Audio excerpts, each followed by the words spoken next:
பார்த்து கொண்டிருப்பது உங்கள் அரசு டிவி. மக்கள் அனைவருக்கும் வணக்கம்.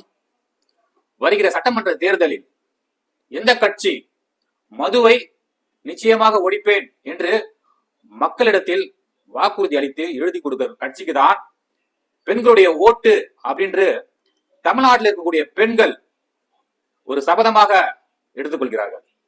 ஏன்னா திமுகவும் அதிமுகவும் கிட்டத்தட்ட 70 ஆண்டுகளாக மாறி மாறி ஆட்சி செய்து கொண்டே வருகிறார்கள். ஆனால் மதுவை ஒழிப்பேன் என்று சொல்லக்கூடிய எந்த கட்சியும் இது நாள் வரை மதுவை ஒழிக்கவில்லை.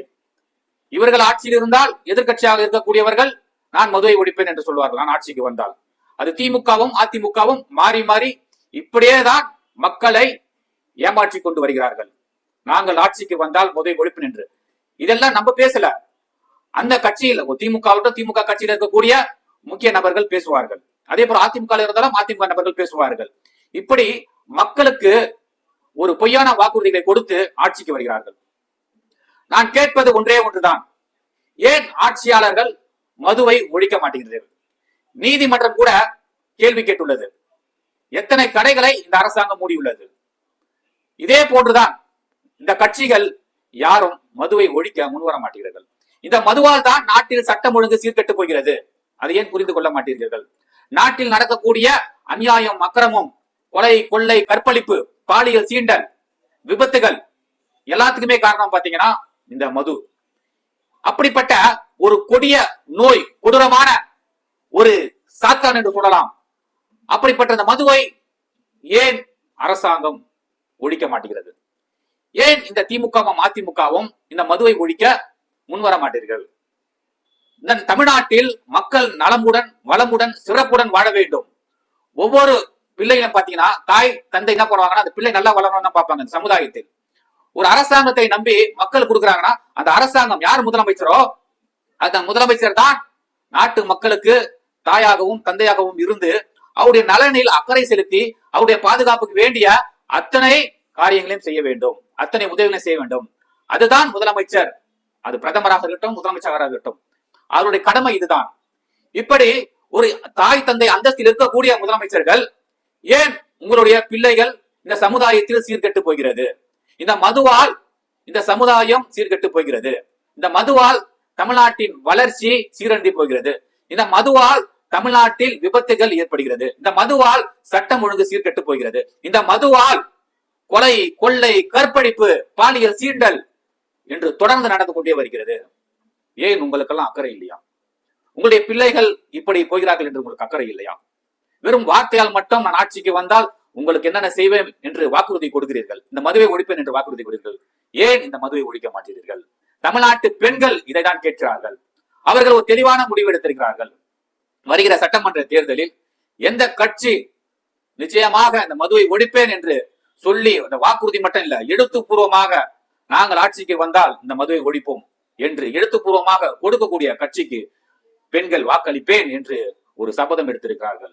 நீங்கள் போய் பாருங்கள், பெண்கள் மத்தியில் பாருங்கள், பெண்களிடத்தில் கேட்டு பாருங்கள்.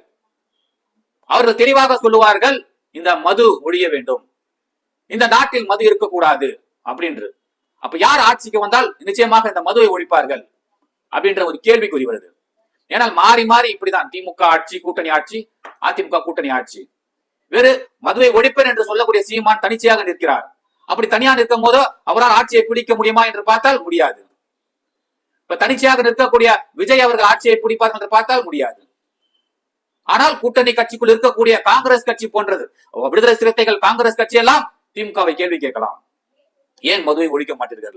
மதுவுக்கு எதிராக போராடியவர் தான் காந்தியடிகள். அவரை தான் நம்ம ஃபாதர் ஆஃப் நேஷன் சொல்றோம். ஏன்னா இந்த மது ஒழிந்தாலே நாடு சிறப்பாக இருக்கும், நாடு சீராக இருக்கும், நாட்டில் சட்டம் ஒழுங்கு சிறந்து விளங்கும். ஆகையால் தமிழகத்தில் வருகின்ற தேர்தலில் யார் ஒருவர் நான் நிச்சயமாக மதுவை ஒழிப்பேன் என்று வாக்குறுதி கொடுக்கிறார்களோ அவர்களுக்கு தான் வெற்றி வாய்ப்பு அதிகமாக இருக்கும். காரணம் பாத்தீங்கன்னா 6,50,00,000 வாக்காளர்கள் இருக்கிறார்கள். இது பெண் வாக்காளர்கள் என்று பார்த்தீங்கன்னா கிட்டத்தட்ட 3,30,00,000 வாக்காளர்கள் வருவார்கள். அப்ப பெண்களுடைய சதவீதம் அதிகமா இருக்கு. அந்த பெண்கள் போடக்கூடிய வாக்குதான் கட்சியின் தலையெழுத்தை நிர்ணயிக்கும். அது எந்த கட்சியாக இருந்தாலும் சரி. ஆகவே பெண்கள் தெளிவாக இருக்கிறார்கள். தமிழ்நாட்டில் மது ஒழிய வேண்டும். மதுவை ஒழிக்கக்கூடிய கட்சிக்கு தான் நாங்கள் வாக்களிப்போம் என்று. அப்ப மதுவை ஒழிக்கக்கூடிய கட்சி அப்படின்னு பாத்தீங்கன்னா நாம் தமிழர் கட்சி. சீமான் ஒருவர் தான் அன்றிலிருந்து இன்று வரைக்கும் போராடி கொண்டு வருகிறார். அதே போல பாட்டாளி மக்கள் கட்சி ஐயா ராமதாஸ் அவர்கள் அன்றிலிருந்து தொடக்கத்திலிருந்து இந்த மதுவை ஒழிக்க வேண்டும் என்று போராடி கொண்டு வருகிறார். ஆனால் இவர்களால் தனிச்சையாக வெற்றி பெற முடியவில்லை. இந்த நாட்டில், இந்த சமுதாயத்தில் தமிழக மக்கள் சிறப்புடன் வாழ வேண்டும் என்று எண்ணக்கூடிய கட்சிகள் வெற்றி பெற முடிவதில்லை.